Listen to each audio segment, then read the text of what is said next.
Hey everybody, what's up YouTube? I'm back again with another movie review. This film is a hot topic and very controversial. It's called Sinners. And who better to tell the story than me? So first, I'm going to give you a short summary of the movie and the characters. Then I'm going to break down the history and hidden messages.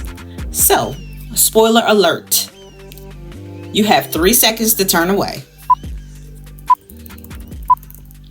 Okay, so the scene starts off with a young man named Sammy Moore, aka Preacher Boy. He was running into the church all beat up and he had blood all over his clothes and a piece of guitar in his hand. When he got inside the church, his father Jedediah, who was the preacher, saw Sammy, and in front of the congregation, Jedediah was telling his son, "Let go of that guitar, son. Get rid of your sinning ways. Let go of that guitar. Come on over here to the Lord. Come back to the church." Then the story rewinds to the beginning. Okay, so there are these identical twins played by Michael B. Jordan, Elijah and Elias Moore, aka the Smokestack Twins, and they had a bad reputation. These men were military veterans who left Mississippi, went to the military, then after the war, they stayed in Chicago for a long time and worked for Al Capone in the Italian Mafia. The Smokestack Twins ended up robbing the Irish mob and the Italian Mafia for some beer, liquor, a lot of money, and some other things. Then they headed back to Clarksdale, Mississippi. When they got to Mississippi, the plan was to open up a juke joint and make some money. But they couldn't do this alone. The twins were standing outside waiting to do business with the KKK Klan member named Hogwood. The plan was to meet up with him and purchase an old sawmill and some land. So Hogwood arrived late, and I think he arrived late on purpose because he didn't respect black men or black people anyway. And then when he got there, he asked the twins a stupid question that was really pretty obvious. You twins? Nah, we cousins. Then Hogwood showed them the inside of the sawmill. One of the twins noticed that the floor was polished clean, and he asked Hogwood if these floors had been clean, and Hogwood got upset because he knew why the floors were clean. And I don't think he was ready to explain why. I believe that Hogwood felt like just because the twins were black men, he didn't have to explain much to them. Also, I don't think he expected them to be smart, nor business savvy. But I believe the sawmill was where they used to kill black people at, and they just recently cleaned up the mess and shined the floors. So Smoke looked at Hogwood and gave him a warning, and he told him, like, look, this is the only money you gonna get from us, and if any one of your little clan members come here, we're gonna kill all of them. Hogwood did not take these men serious anyway. He was just a crooked man, so he told them, look, y'all don't have nothing to worry about. There's no more clan members. No harm is gonna come to you. Nothing's gonna happen. He was lying. So after they conducted their business, the Smokestack Twins went to go get their cousin Sammy. He was their cousin through their father's side of the family. His father and the Smokestack Twins' fathers were brothers. Okay, so Preacher Boy was a young man that was extremely talented, and his father, Pastor Jedediah Moore, wanted Sammy to worship the Lord. He only wanted the best for his son. Unfortunately, Preacher Boy was tired of the church. He didn't want to disappoint his father, but Sammy really wanted to move from Mississippi and play the blues. One morning, Sammy was at the church having a conversation with his father, and it was time for him to go. He cited a Bible scripture, grabbed his guitar, and went to head out the door. And Jedediah knew that his son was on his way to go sin with the sinners. So before Sammy left the church, his father said, if you keep dancing for the devil, he's going to follow you home. Now, Preacher Boy thought his daddy was just preaching as usual, but he had to find out the hard way. After Sammy left with the twins, they had to split up and go on different sides of town to get everything ready for the grand opening. Stack and Sammy went to go look for some more talent and gather up the customers at the train station. When they were out, they convinced a well-known musician named Delta Slim to come and play for them. At first, he said no, but Stack convinced him with money and foreign beer.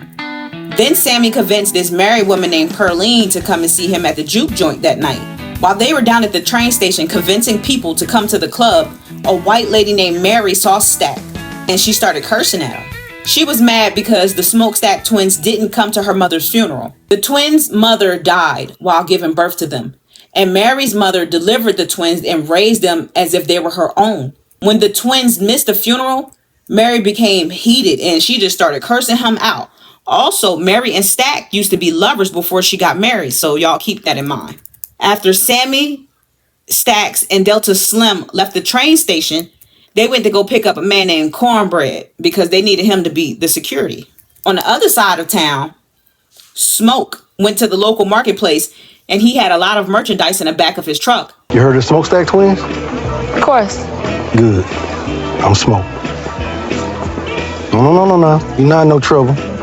See, I'm trying to put some money in your pocket. Since his brother wasn't there, he decided to pay this young girl to keep watch over his truck. And he would pay her for every minute that he was gone. He also told her if anybody tries to rob his truck, make sure you lay on that horn. While she was watching the truck, Smoke went to go meet up with his old Asian friends named Bo and Grace Chow. Not even 5 minutes after the little girl started watching the truck, these two men tried to rob him. So the little girl laid on the horn and Smoke came outside. Smoke was angry, so he shot both of the men, then went back inside the shop to conduct business again, as if nothing ever happened. See, the Chows owned a couple of markets in the black community and they were useful to him. So he paid for 100 pieces of fish and he paid Grace to help make menus and signs for the grand opening. Then after he left, Smoke paid a visit to a hoodoo practitioner named Annie. Smoke and Annie had a young daughter, but she died. So they had a little history together. Smoke needed Annie to cook the food for the juke joint. So he talked to her for a little while, laid down some pipe. Then they left so she could start cooking. After the twins gathered up everybody and everything they needed, everyone headed to the juke joint. While all of this was going on, the sun was starting to set and the scene goes into an Irish man named Remick. He was running to a house. He looked beat up, tired, and his skin was burnt and smoking. So Remick knocked on the door and a white couple answered. Their names were Bert and Joan. As soon as they opened the door, they had their shotgun in Remick's face, asking him like, "What you want? Why are you here?" So Remick was on his knees and then he looked past them and he saw KKK outfits in the living room. And then he started to beg them to help him because the Choctaw bandits were after him and they killed his wife. So at first the couple was confused because they said there were no Indians in that area. But after he bribed the couple with some gold coins to let him in, they decided to help him. So the Indians came knocking on the door and they were asking Joan if she seen Remick. And Joan said, "No, we didn't see him." Then the Choctaw bandits warned her that if you see him, you need to stay away from him. He's dangerous. Do not let him in your home. But she was racist. She didn't care. And she really didn't want to hear nothing that the Indians had to say. So she closed the door in his face. And then the Choctaw bandits left. They didn't want to be out after sundown. See, Joan didn't know that they just let a vampire into their house. So Remick killed both of them and then he turned them into vampires. Okay, so now the scene goes into everyone piling into the juke joint. The music was good. Food is good. The people are dancing. They're gambling and the beer is excellent. Everyone is having a good time and then Preacher Boy performed. And that's when everything changed. See, Sammy is a griot. So when he performed for the juke joint, his voice summoned all of his ancestors from the past and the future, if that makes sense. And everyone fell into a trance with his music. It was like nostalgia and people were feeling good, but he also attracted evil, which was Remick, Joan, and Bert. The vampires could see all of the spirits dancing all around and they wanted Sammy to be a part of their team. When Remick turns you into a vampire, he can read all of your thoughts and your talents become his talents. And Remick wanted to unite with his ancestors and become powerful like Sammy. That's another reason why he wanted Sammy so bad. He wanted a lot of people inside of that juke joint for specific reasons, but Sammy was the main one. So the three vampires headed over to the juke joint and tried their best to get in, but Smoke was not having it. The vampires were so desperate that they even performed a song to try to convince Smoke to let them in. But Smoke said, "Hell no." On the way over here, you passed up other clubs where there were white people that were playing music but you decided to stop here? Yo, Cornbread, do not let them in. The vampires were a little discouraged, but they were very adamant about getting inside of that juke joint. So they waited outside and played some music. Now, a few things happened, and Mary went outside to go talk to the vampires to see what type of people they were. And she wanted to see what type of money they had. So when she went outside to talk to them, they ended up biting her. And now she was their ticket to get inside of the juke joint. So Mary was invited back into the juke joint. When she got inside, she found Stacks. And she ended up turning him into a vampire. And when Smoke caught Mary killing his brother, he shot her. But it didn't kill her. She just ran out of the door and told him, look, we're going to kill all of y'all tonight. So when everybody heard the gunshots, they knew that the party was over with and everybody started heading home. And that's when the killing spree really started. The people who went outside were being killed by the vampires. And then Annie, she caught on to everything and she told the whole crew, like, look, y'all, these aren't Hanks. These are vampires. Do not invite them inside of here or they will kill us. In order for them to get inside, you have to invite them in. All of the vampires that were outside started taunting the living that were inside of the sawmill, but nothing was working. Everyone was standing strong and they didn't invite the vampires in. But that didn't last for long, because the first person to break was Grace Chow. Remick told Grace that they were going to kill her daughter, and Grace wanted to kill him before they could get to her daughter. So she invited them in and put everybody in danger. There was a big old fight scene, and when the next day came, there were only 2 human survivors, Smoke and Sammy. So after sunrise, Smoke and Sammy were all bloodied up and beat up, and they just didn't know what to do. It was just horrible. So Sammy went home and Smoke stayed at the sawmill. He was lost. He lost his brother. He lost his baby. He lost Annie. He didn't have any parents, and he just didn't want to be there anymore. He wanted to leave this earth. But Smoke knew that he had a mission to accomplish before he goes.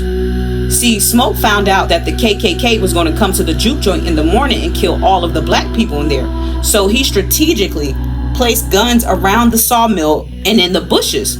So when the Klan members pulled up in their cars in the morning ready to ambush everybody, Smoke had a surprise waiting for him. He killed every single last Klan member, but in the process of doing it, he was hit by a bullet. And while he was bleeding out and dying, he was having these visions.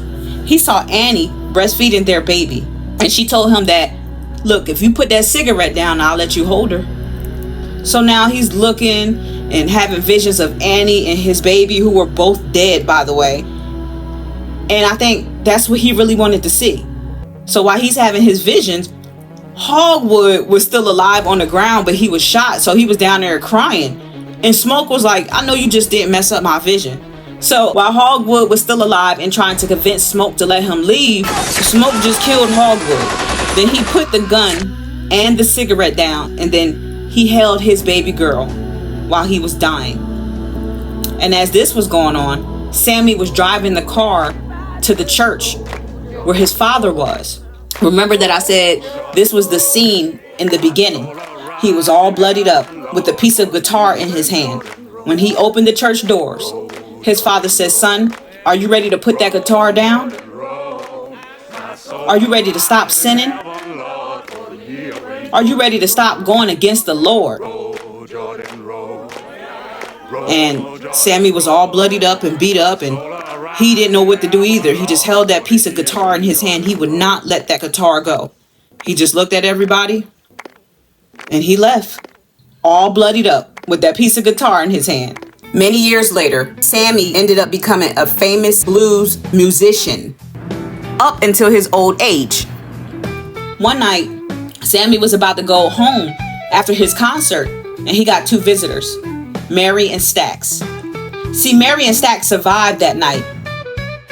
They followed Sammy throughout his career because they loved his music, and all they wanted to do was hear Preacher Boy play one more time. So Stacks paid Sammy $200 just for him to play his guitar just like the old days. After his performance, Stacks started smelling Sammy around his head, and he told him, look, you don't have long to live. I promised my brother that I wasn't going to kill you, and I'll let you live your life. But do you want me to turn you into a vampire so you can stay here longer? And Sammy thought about it. Then he said no. He was tired of this world.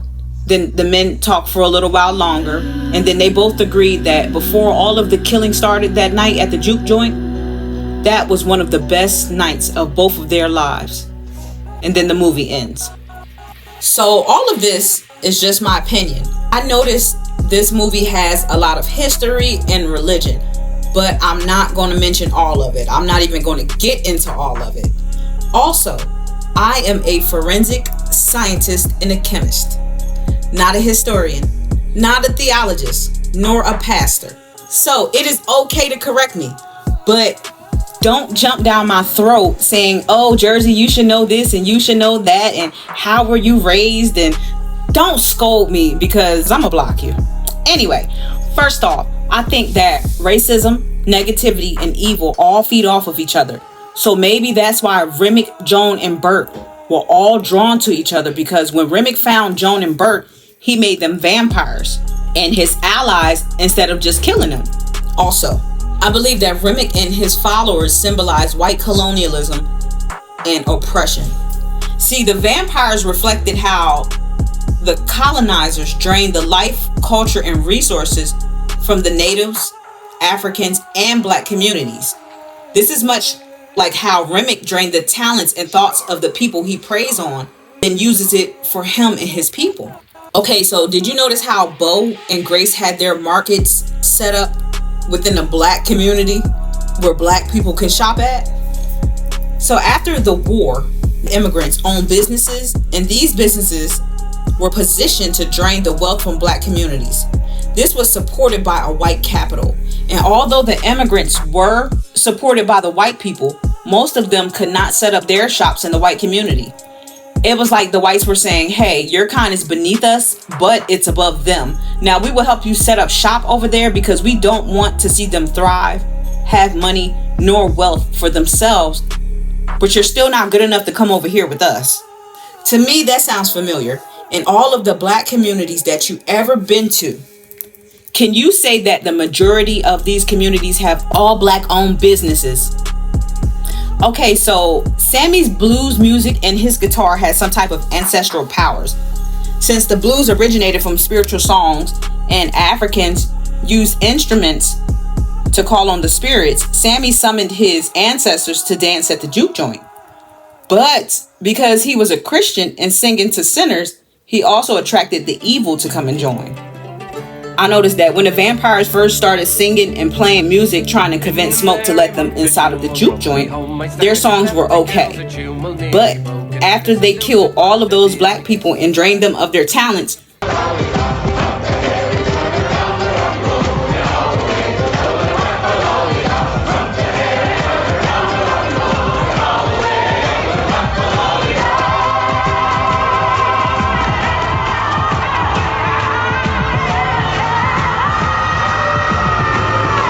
Remick performed an Irish song and it had a little bit of soul to it. And Remick was actually dancing to the rhythm. Like, I know damn well his ancestors wasn't dancing like that. Like, I didn't think they were on beat. So once he drained the black people of their talents, he became more talented, like a culture vulture.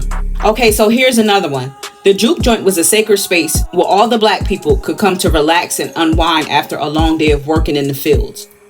But the white vampires passed up the other white clubs, did not bother those people, but they came to the juke joint. I guess they like their meat a little bit more seasoned. Anyway, they did everything in their power to come inside of the juke joint and destroy everyone's peace and joy. So this reminded me how the KKK members always would come in and destroy black cultural spaces. I noticed there were different belief systems. So hoodoo is different than what the Choctaw Indians believe in. And that is different from what the KKK believe in. And then that is different from what the vampires believe in. But according to the Christians of the community, the people at the juke joint were sinners. And different characters displayed one of the 7 sins. So there's greed. I believe Smoke was money hungry. there's lust. Remick lusted after other people's talents. Envy. Remick also envied other people's talents. Gluttony. Delta Slim was a glutton for alcohol. Alcohol is what kept him stuck playing at the train station. And he was an alcoholic that you can either pay in liquor or money, but most likely he's going to take his money to go buy more liquor. Wrath. Besides the Smokestack twins, the vampire showed wrath, and Grace showed wrath when her daughter was threatened, and that's why she caused the other people to die. Okay, so sloth and pride was tricky for me. And when I mentioned what I thought sloth and pride was in the movie, my friend said I was wrong. This person is well versed in the Bible, so although it may be wrong, I'm going to mention it anyway. I need some more opinions. So sloth. Preacher Boy didn't do what his father expected him to do, or be what his father expected him to be. I felt like he didn't live up to his calling. Cornbread was supposed to protect the people at the juke joint, but he left his guard duties to an irresponsible drunk, instead of just peeing close to the juke joint and having somebody more responsible watch the door, or not drinking so much so he won't have to go pee like that and not be on point. I felt like he didn't take that serious. Pride. Smoke showed pride when he shot the men for trying to steal from his truck. I forgot these men's names, but I'm going to call them David and Greg. So after Smoke shot David for trying to rob him, David was trying to explain to Smoke that if he really knew that it was Smoke's truck, he would not have did that. He thought that the little girl was lying because the Smokestack twins already left Mississippi and had been gone for many years. But Smoke was saying, well, I understand that now, but I have to shoot Greg also because it's going to mess up the Smokestack twins' reputations, and he couldn't have that. Plus, it was people watching. So I felt like when he shot the second person, it was because of his pride. I heard people talk about the sins in this movie, but what I didn't hear about is the 10 commandments that were broken. My friend also said I was wrong on a couple of these 10 commandments. So I need y'all to correct me, but I'm gonna put it out there anyway. Okay, thou shalt not put no other God before me. I felt like Annie was worshiping something other than the Lord, and the vampires worshiped the devil. Thou shalt not make idols. Annie made some type of items that she worshiped for protection, to keep Smoke safe. Thou shalt not take the Lord's name in vain.